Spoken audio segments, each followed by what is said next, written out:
Hi, Chris. Yes, Mrs. Davis. Can you see me? It doesn't matter. I just wanted to know that you knew I was here. Okay, right. Thanks, Mrs. Davis. You're with us now. I can see we've got 10 participants, so I think obviously whichever technical difficulties we were having seem to have righted themselves. So for everyone's awareness, if you haven't met me before, I'm Schools Additional Needs and Inclusion Manager. So Mrs. Stewart, who's one of our assistant principals, asked me to run a couple of sessions. We initially planned it as one for reluctant readers, and then we decided we would split it kind of across where we felt different barriers might be for different students. So essentially this is for early years and Key Stage 1, and then we'll run another session tomorrow night, which is for Key Stage 2 and Key Stage 3. So my role in school is inclusion. Mrs. Davis supports me in that role on the First Skills site. So we've probably had more opportunities to meet Mrs. Davis than you'll have done to meet myself. The majority of our students are obviously on the senior school, middle school site. So that's where I tend to base myself.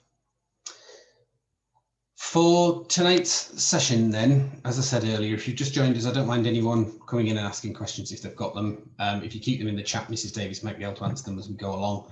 And obviously, if you want to ask any questions that you're not comfortable asking, please put those in the chat as well. So the aims of today's session is that we're going to consider why reading is so important. We're going to examine why some children will have barriers to becoming an enthusiastic reader. And we're going to share some suggestions for engaging children in reading. As much as possible, we've tried to structure tonight's session to stay away from things that may have been covered last week. I know teachers did sessions from the first school and some from the middle school site that were phase specific. So for early years, Key Stage 1, Key Stage 2 and Key Stage 3. We've tried to stay away from that as much as possible. So if there's anything within sessions that we mentioned tonight that gives a little nod back to things that were done previously, I believe school are going to record all of these sessions and then put them online and make them available for parents. And obviously we'll share all the PowerPoints and any supportive resources or anything as well. So please be mindful that there are other sessions, and if you haven't been to them, they may cover some of the things that we haven't done tonight. So these are a couple of visuals that school have put out, and they are really just around the power of reading. So if we have a look on the left-hand side here, really this is all about how reading is good for you. I won't read it all out, but essentially the idea of that is the positive impacts that reading can have, not just for your knowledge of things, but also for how you are physically. So reading reduces stress is really important down at the bottom there. So it's saying 68% more effective than listening to music. It's 100% more effective than drinking a cup of tea. 300% more effective than going for a walk, or 600% more effective than playing a video game, which is obviously important to note for our younger students as well, to point out to them. I certainly noticed on there, it doesn't talk about how much better it is than a glass of wine or a pint of lager, but we'll leave that up to parents to decide that one for themselves. So the amazing benefits of books, again, I won't read that to you. These are all things that have been shared across the other presentations, but are really important to note for us. And similar to that, we've got information here about essentially where children are likely to attain if they read more. So as you move across the visual here, you know, the less a child reads, the less likely they are to score highly on standardized tests because they're accessing fewer words in a year. And if we look at 20 minutes as opposed to 1 minute, you can see the stark difference. If you're looking over 1.5 million words per year for a student or a young person who reads for 20 minutes a day, if someone reads for 1 minute a day, we're essentially only looking at 80,000 words per year. So I think we're probably, in terms of this, preaching to the converted for parents here. If you've logged in, you probably do understand the importance of reading, and it's something that you're keen to help with. So obviously school want to support parents with that as well. And essentially what we have here is just some information that talks about future life chances for children, and it's really around them being happy with reading. enthusiastic about reading and the positive impact that will have.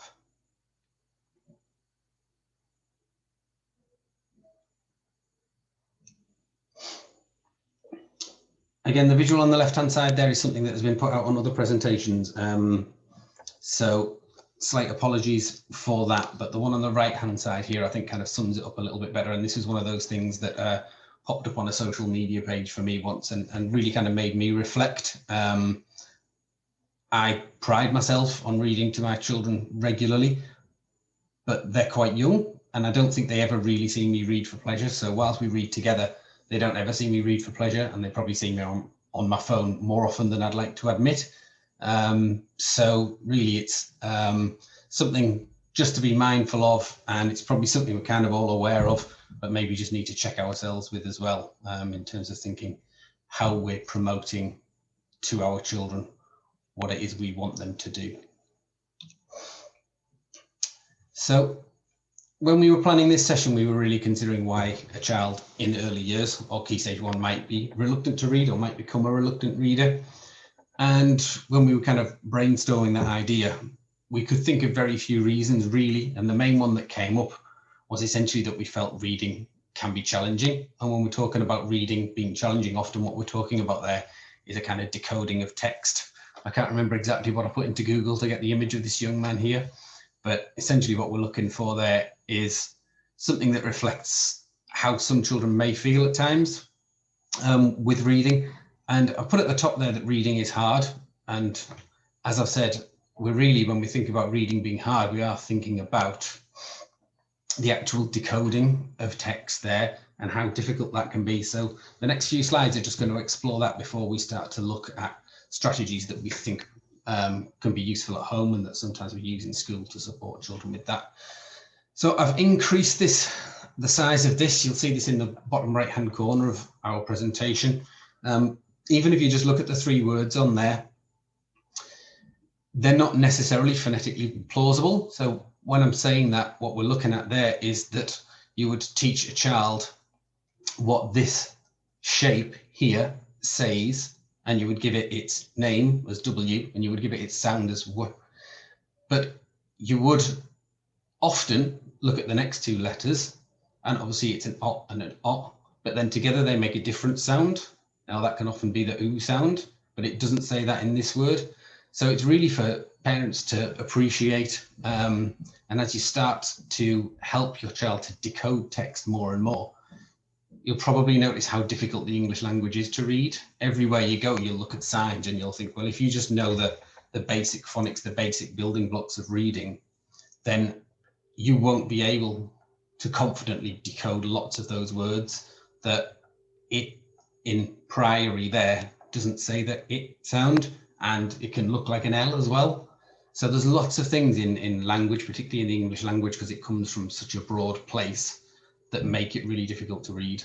And those are the things that we have to teach our children. So as a bit of an idea towards that, if we look at this shape here, this shape can say 4 different things, depending upon the orientation of the shape. And the more you kind of scan your eyes around those, you start to get more and more confused. If you flick your eyes between them, you'll start to get more and more confused about which letter is making which sound. And if you test yourself on them, you can see how that shape starts to become different things depending on the orientation of it. And you know, where children find that challenging, they could look at that and they could compare that to a picture, and they would say that the picture of that chair, that's a chair regardless of its orientation.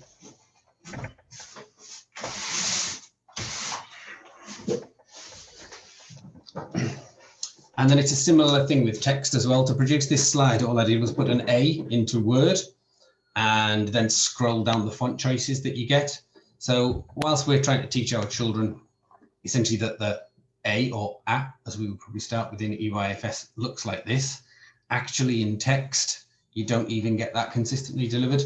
So you can obviously get your capital versions of that, but the capital versions are all presented in slightly different ways. You can get these ones that almost look a little bit like a back to front number 6 here.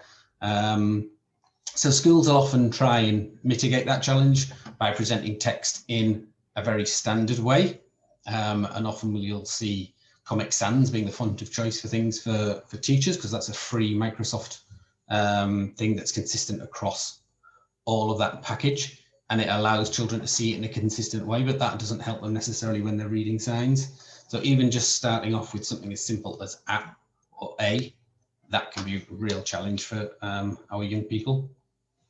There are certain things that they get to read quite quickly, and they're essentially doing the same thing. So if you're traveling down the motorway and it's nearly lunchtime, you'll almost certainly have your child, depending upon your habit and lifestyle, starting to read that quite quickly. I know my son can read that pretty quickly.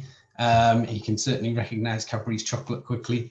You know, and as our young people get older, they'll recognize that symbol as Xbox without the words. You could take Alton Towers off this and they would recognize that symbol there to represent those words. And that's essentially what we're doing from reading, but it is really challenging.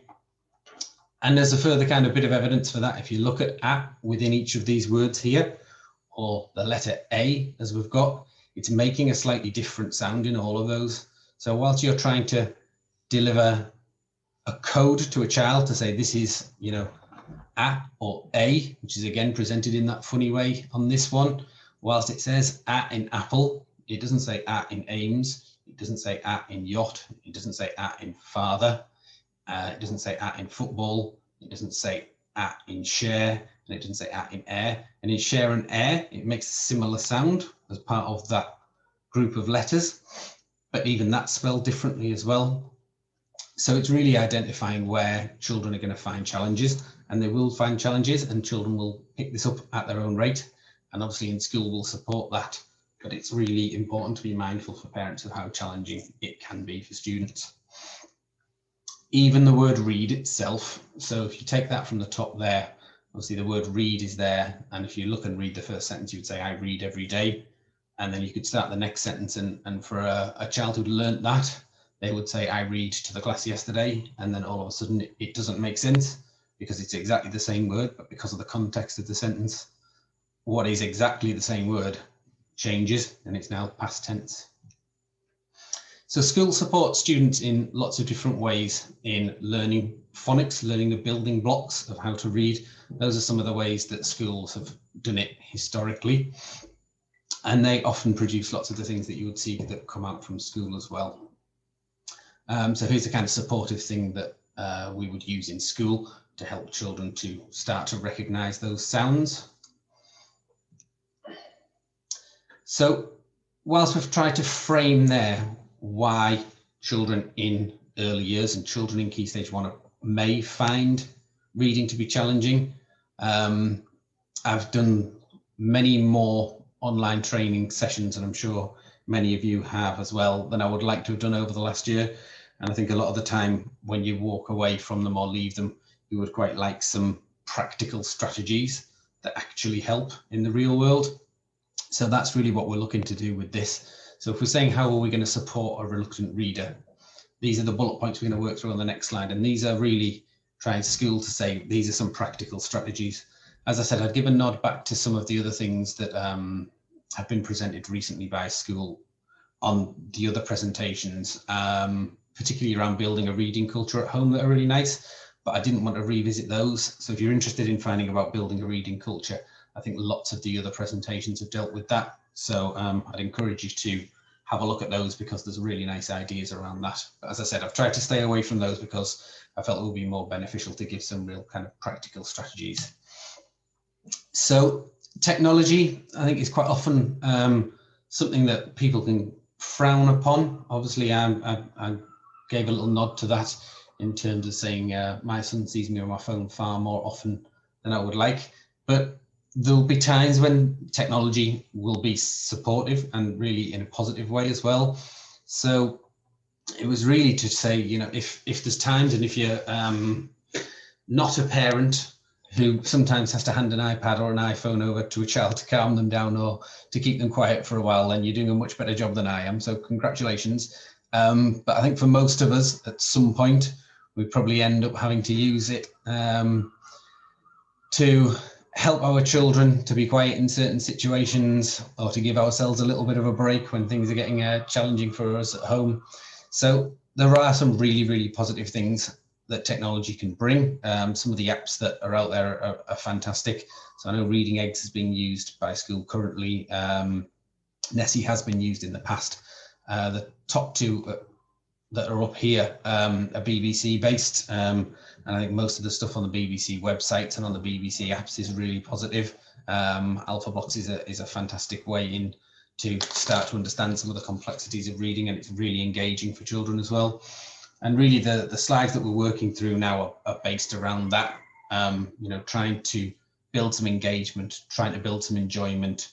We're obviously looking to remove barriers, but really we're trying to make sure that we keep the fun there in learning of reading and the enjoyment of reading. So obviously audiobooks. So one of the things that will get talked about often, and as we go through the slides, there's little bits about how we can engage our children by reading with them, and that's really important. But I think real life gets in the way sometimes, whether that be that you're driving the car so you can't read to them. That would be an option to use an audiobook. Sometimes late at night, you may have more than one child at home and they both want a story, or you would like to read to them both, you know, to alternate, to let one have an audiobook one night and read to the other. Obviously, you can always read to your children together, but mine don't tend to get on very well past about 6:30 at night.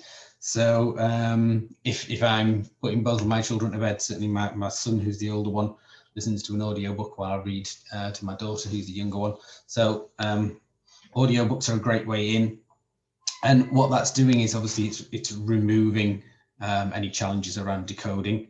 If you're listening to an audiobook together in the car, you know, pausing it, asking questions is going to be really important. And we'll deal with that a little bit more as well through shared reading.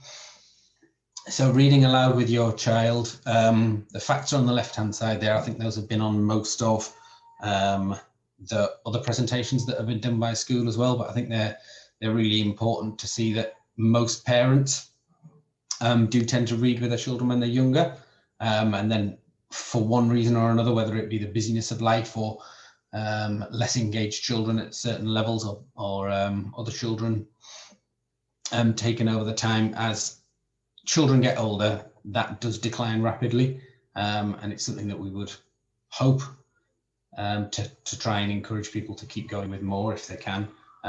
So, I mean, reading aloud with your child, if they have got a book and decoding is a challenge, there are lots of things where you try and keep it fun. So if they're reading a book and they want to read it above, and it's above the level at which they can decode, then even if you were to read the majority of a page and then just ask them to read the first sentence on each page, or if you're reading ahead quickly, you could even just build their confidence by finding a short sentence on each page. You can do sometimes a bit of tennis with things where you read one word and they read the next word. It can be that you read a sentence at a time, and all of these things are giving children a little bit of a break. Often, if you're reading with your child, it's likely to be later at night when they've come home from work, or when you've come home from work and they've come home from school. I think the cognitive load on children at that point, they can be really tired and they can be fatigued. I think as parents, we can be tired and fatigued as well. So it's really to try and avoid that becoming any area of conflict. So all of those things are strategies that you can do. If you have a younger child and you're just trying to get them to learn a sight word, or a word that can't be sounded out through phonics, even if you're just looking at a word like the, you could just ask them to read that word on each page, something that occurred regularly. So you could read them a longer book, but every time you pause, if you're following along with your finger where you're reading, they'll see the word the, and they could just say the.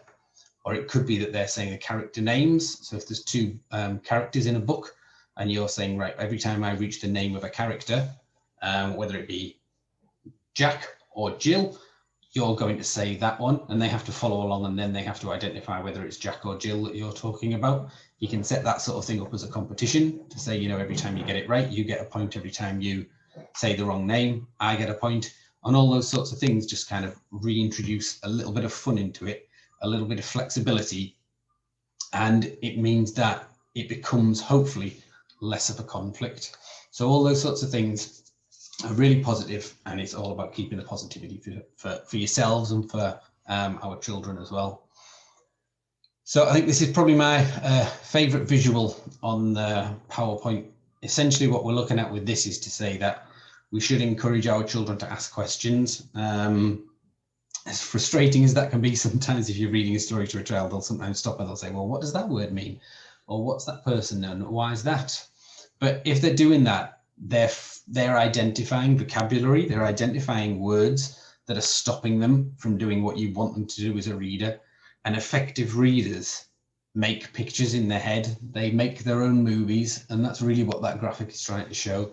There's a young boy who's got a book open, and regardless of what he's reading, it's essentially opening up a world of adventure for him. So readers, when they're good readers, make the pictures in their head. And if a child hears a word that they don't understand, that's a barrier to them making that picture. So you need to encourage them. I mean, you could stop and ask them as well. So if you come across a word, and often it can be things such as simple that you just assume they understand. I've been reading to a class once, a year 3 class, and stopped and asked them what a saucer was, as in a cup and saucer, and no one in the class knew what a saucer was. And I was astounded because I expected them to be able to answer, and it was one of those questions that you ask as a teacher to make sure your class is listening, but actually none of them knew. At that point, none of them put their hand up as well, to say they didn't know. So really encouraging questions, you know, making sure that they understand, because if they don't understand the words, then they can't make those pictures in their head. And if they can't make those pictures in their head, making it a bit like a movie in their head, then they can't answer comprehension questions, because they're not understanding what's happening. They certainly can't answer questions around inference, because they haven't got an understanding of what's happening in the story, and therefore kind of motives and feelings of characters as well. So I think it's really important that you encourage them to ask questions. You can either just do a little sign. If you don't want them to interrupt you while you're reading, they can just squeeze your arm or put their hand up or wave at you or whatever it is, and reward them. Really encourage that kind of inquisitive nature, that they're identifying themselves what is a barrier to their understanding. I think this is a really important one in terms of something we ask our older students to do, which is kind of compare and contrast. So an early way of doing that is if you watch a film, and Disney is really good for this. Obviously they have hundreds of films out now on Disney, but there's very often a book to go with that as well. And the books often, you can get varying length ones, but you can get ones that are quite short as well. So if you're comparing what happened in the film with the book, often, if it's a short book, obviously there's bits of the film that are missed out, sometimes characters that are missed out.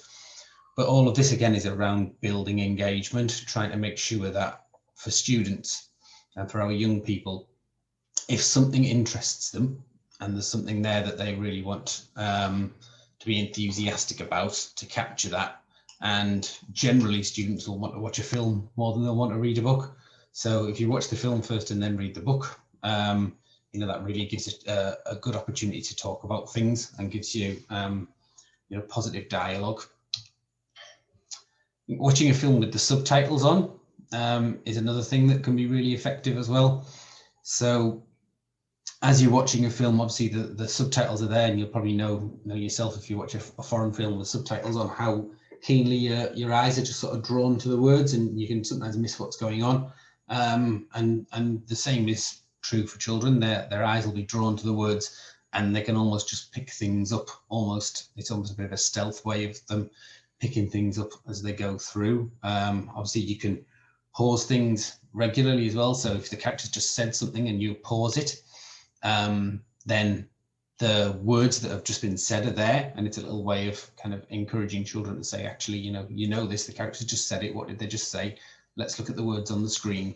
And then even if it's words that they wouldn't normally be able to decode, they can just follow it along and say, well, if they can remember what the character said, then you can look at the words that are on the subtitles, and it allows you to rewind it back and just do that.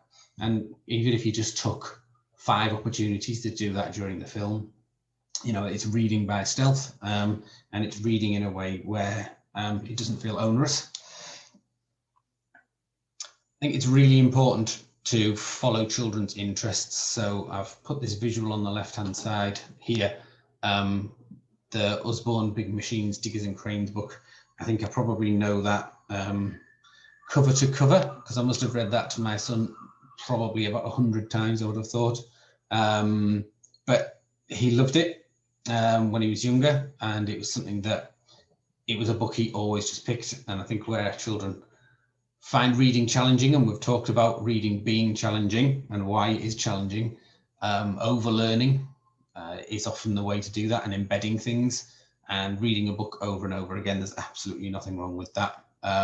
You're overlearning, you're embedding, and there's certainly a huge argument to say that's going to be really effective for children when they're struggling as a reader or finding decoding difficult.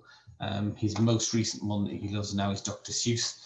And as much as I internally groan and I chastise myself when I do it, I really struggle when it's late at night and he wants me to read 3 Dr. Seuss books, because as you can see, they're sort of essentially all tongue twisters. So knocks in box, fox in socks, knocks on fox in socks in box.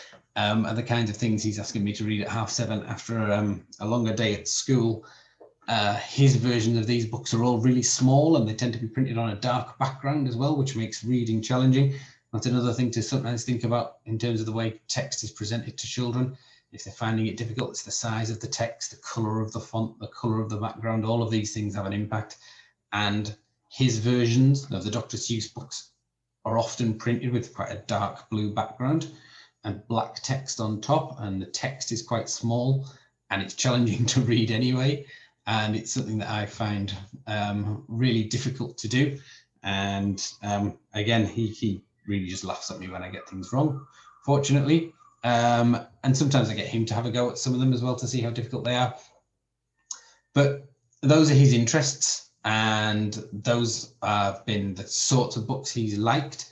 And often, if a pupil or a student, young person likes a certain author, they'll like the majority of books by that author as well. And it may only be for a year or so that they're really into that, but just celebrate that, you know, and use it to your advantage.